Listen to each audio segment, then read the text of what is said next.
Welcome. In this video, I'll show you how to delete a status update on Goodreads. All right.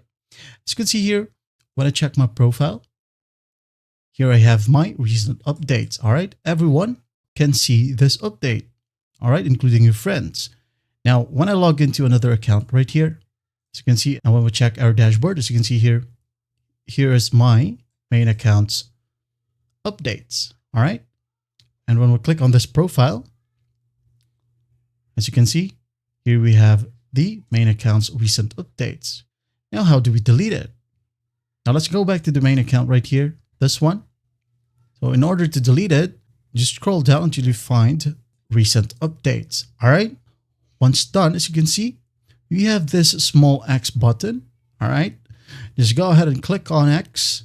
And it says here, this will hide this item from your updates feed so that it no longer appears on your profile or your friends' home pages. The item itself will not be deleted. Are you sure? Now, if you're sure, just hit on X right here. Wait for it.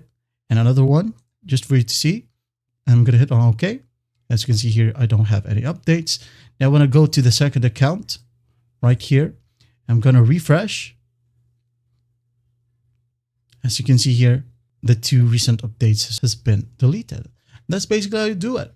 I hope this video helps, and I'll see you in the next one.